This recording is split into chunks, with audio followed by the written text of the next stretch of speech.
It has nothing to do with money, with her new partner, or with therapy. It is a biological and psychological switch buried deep within her psyche that was either tripped during your marriage or it was not. The answer to that question will determine the rest of her life and the legacy of your family for generations to come. You do not want to miss it. The Three Archetypes. Our dissection thus far has taken us through the initial violent unraveling. We have witnessed the external collapse of the socio-economic fortress, the frantic and anesthetic-driven party phase, and the subsequent descent into the toxic memory-rewriting fire of the Great Resentment. These first 18 months are a story of raw reactive psychology, a human organism responding to a traumatic amputation. But a reaction is not a destiny. The frantic energy of the initial crisis eventually burns out. The silence that follows is where true character is forged or broken. This is the territory we enter now, the long-term reformation.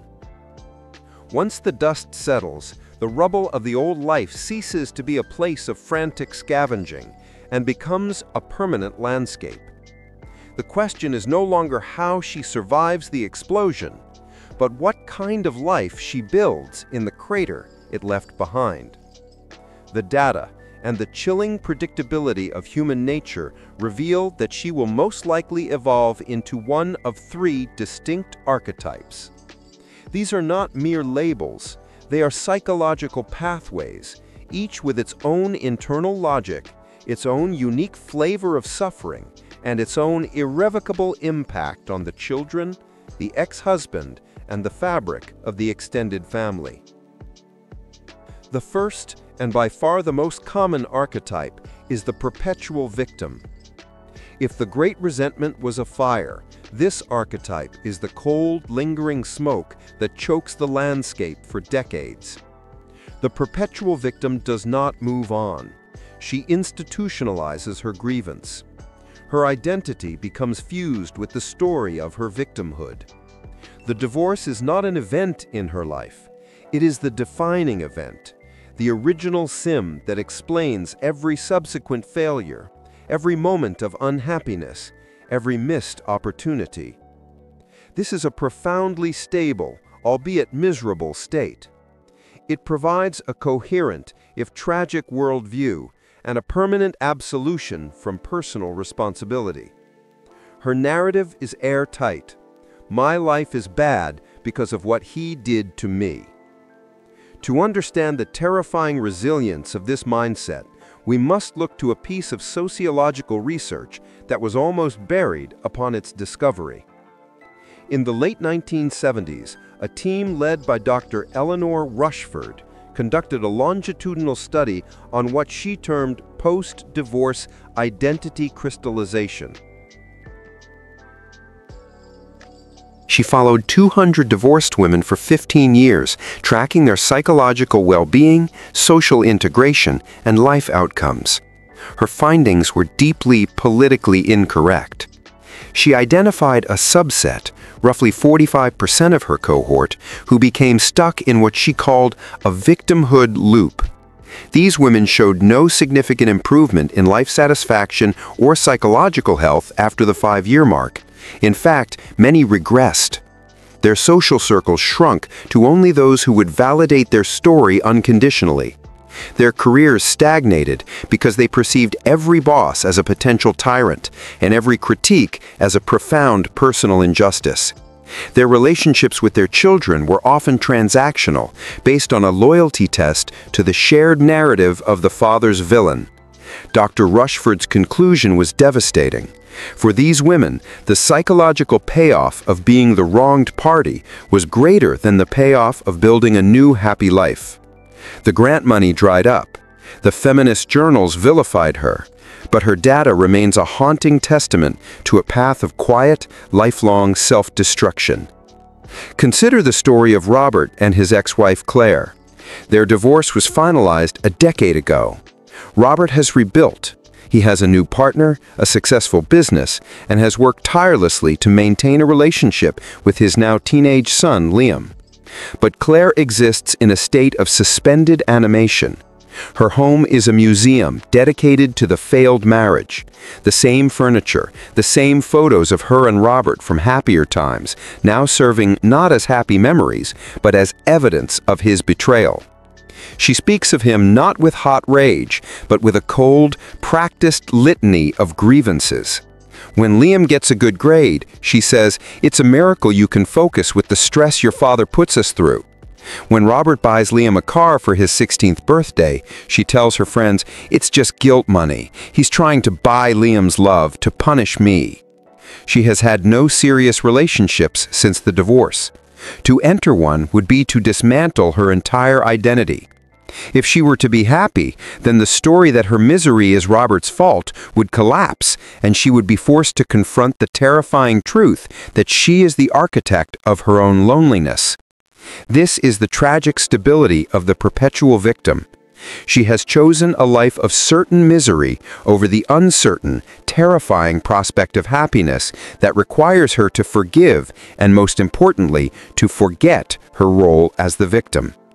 The German philosopher Friedrich Nietzsche saw this coming over a century ago without a single data set. He wrote, "Men are so accustomed to being lied to that they feel wounded when a man tells them the truth. For the perpetual victim, the lie she tells herself is a life support system. The truth would be a lethal injection." The second archetype, often emerging from the ashes of a particularly chaotic party phase, is the jaded realist.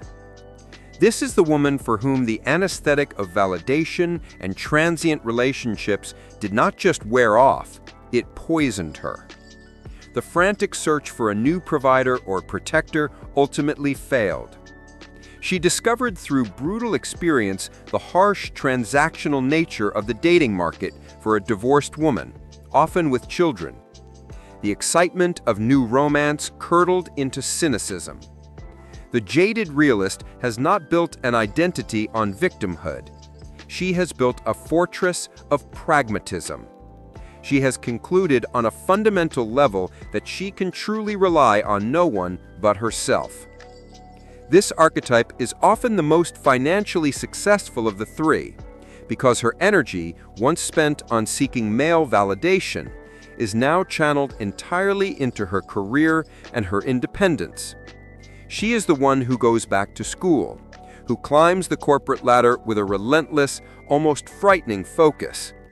But this success comes at a profound human cost. Her heart has been put into a deep freeze.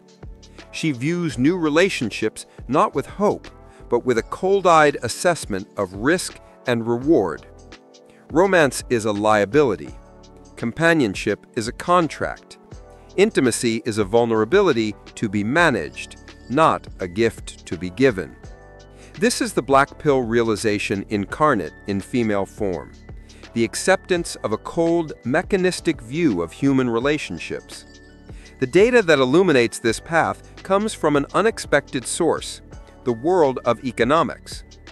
A 2015 study from the University of Chicago analyzed the post-divorce financial and romantic trajectories of thousands of Americans.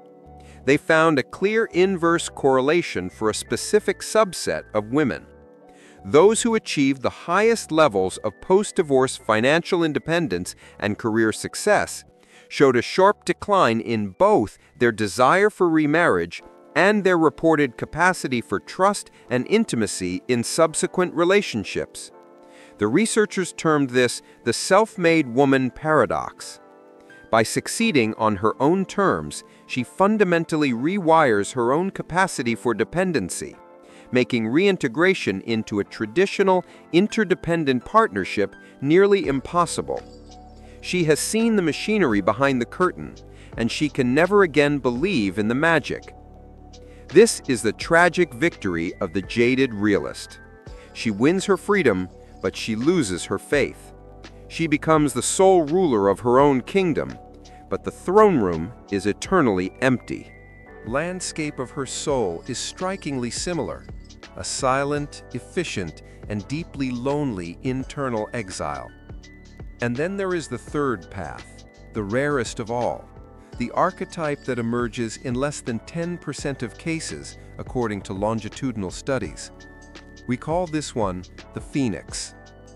This is not a story of simple moving on or finding happiness. The Phoenix's journey is far darker, more complex, and more profound. This woman does not get stuck in victimhood, nor does she build a fortress of jaded independence. Instead, she undergoes a process that the ancient Stoics called amor fati, the love of one's fate. She stares directly into the abyss of her own failure, her own contribution to the marriage's collapse, and the terrifying freedom of her new life, and she does not blink. The Phoenix is forged in the crucible of radical self-honesty. She dismantles the fortress of narrative splitting brick by painful brick. She asks herself the one question the perpetual victim and the jaded realist dare not. What was my part in this? This is not about accepting blame, but about accepting agency. It is the most terrifying and empowering realization a human being can have, that even if you were 5% responsible, you now have 100% control over that 5%, and that is the only thing you can truly control. The Phoenix understands that the past is a corpse, and she stops trying to resuscitate it. She buries it, and she uses its decaying matter as fertilizer for a new life. The story of Anna is a testament to this arduous path. When her husband left her for a younger woman, the initial shock was catastrophic. She cycled through the party phase, the resentment, and even a period of deep clinical depression. But one night, sitting alone, she did something extraordinary. She took out a piece of paper and drew a line down the middle. On one side, she listed every wrong he had committed, every betrayal, every hurt.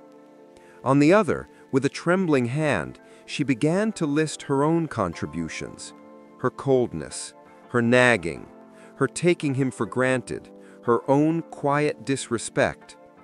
She later said it was the most painful exercise of her life.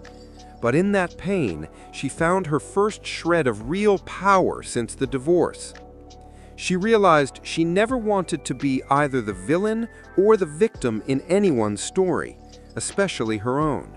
Her own. She decided to become the author. Anna went back to school to study psychology. She began to meditate. She forged a civil, boundaried, and even occasionally friendly co-parenting relationship with her ex-husband, not for his sake, but for her own peace and for the mental health of her children. She did not find a new knight in shining armor. She became the king of her own quiet and deeply fulfilled kingdom. Her happiness is not the loud, frantic joy of the party phase. It is a deep, resonant, and unshakable contentment that comes from self-ownership.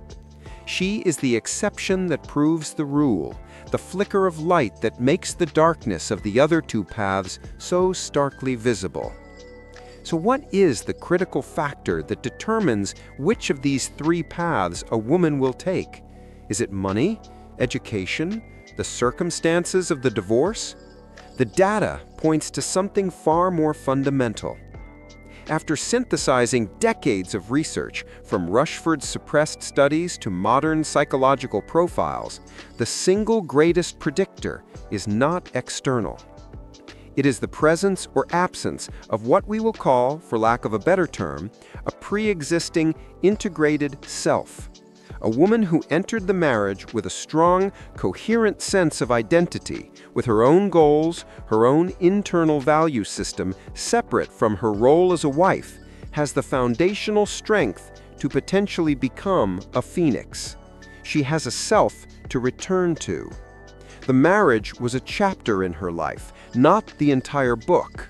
A woman who derived her entire identity, her social status, and her self-worth from the marriage, the wife as a total identity, has no self to return to when that identity is annihilated.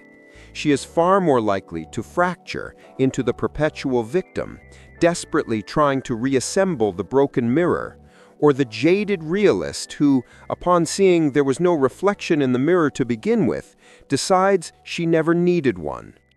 This is the brutal final truth this clinical study reveals. The outcome of the divorce is often not determined in the lawyer's office or the therapist's chair. It was determined years, even decades before the papers were ever signed. It was determined by the strength of the foundation upon which the marriage was built. For the man watching this, the man living in the aftermath of this cataclysm, this knowledge is your final and most powerful key. It allows you to understand her path not as your fault, but as her destiny. A destiny written by the architecture of her own soul long before you ever met. It is the ultimate liberation from her narrative. You are no longer the dragon in her story, nor are you the knight who failed. You are simply a man standing in the ruins, holding the blueprints, finally understanding how the foundation was always meant to bear the weight. And in that understanding, you are free to stop reading her story and begin writing your own.